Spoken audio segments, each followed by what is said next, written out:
Shalom Aleichem and welcome to Online Smicha. Some Yom Tovim, there's an additional mitzvah that we have to perform.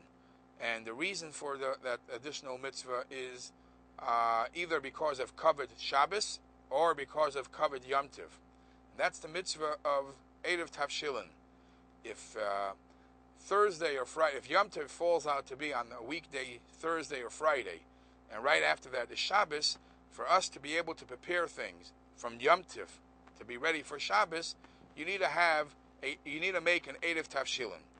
The reason Kavod Shabbos is if a person realizes that you have no permission just to cook extra on Yom Tov, even if you're cooking or preparing for Shabbos, unless you make an Eruv Tavshillin, how much more so it's going to prevent him or her not to prepare on a regular Yom Tov when the following day is a weekday. So that shows you the Kavod Shabbos and perhaps the Kavod Yom Tov too. The question is, obviously this only happens sometimes. It only happens when Yom Tov is on a weekend. It only happens Yom Tov. It doesn't happen on a regular day of the week. And therefore it would fall under the category of a mitzvah saseh shazman garama, a mitzvah that's connected to time. Sometimes it happens, sometimes you don't have to fulfill the mitzvah. When you think about the rule of mitzvah saseh shazman garama, what comes to mind is, we know the rule, the Gemara says, and it's a halacha, that women are exempt from any one of these type of mitzvahs that are connected to time. Any mitzvah saseh shazman garama, nashim are patures. Nashim are exempt, and the question is, would this apply in this mitzvah too? So let's first discuss the general topic of the Eruv Tavshillin, and then we'll go to this detail. So la halacha we paskin that a woman and young girls, bas mitzvah girls, they don't have to make their own Eruv Tavshillin as long as they are part of a family and they are in the family eating together with the household. Then the husband or the man of the house, when he makes the Eruv Tavshillin, it would already include them, only when they're eating all together. Same would even apply a daughter-in-law, a married daughter, if they're eating, even if they're here with their family, and they're eating with their father-in-law or father together, the father-in-law or father's Eruv Tavshillin would include even them. A guest, a woman guest that's staying in somebody's house, will also be included by the man of the house, the Eruv Tavshillin that he makes.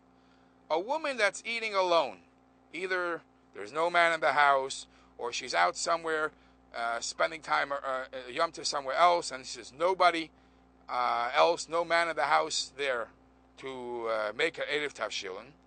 So, first of all, the Eshel Avram writes, there is no benefit by making, even though it's a mitzvah, so you might think everybody should want to do it.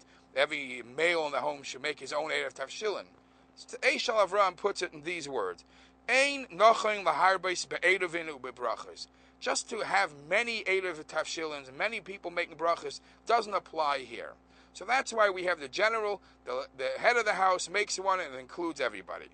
When there is no male head of the house to do it, so the halacha, even though it's taka, as mentioned before, a mitzvah saseh shazman garama, the Mefarshim explain that it's connected, as I mentioned before, to Kavod Shabbos, honoring and respecting Shabbos.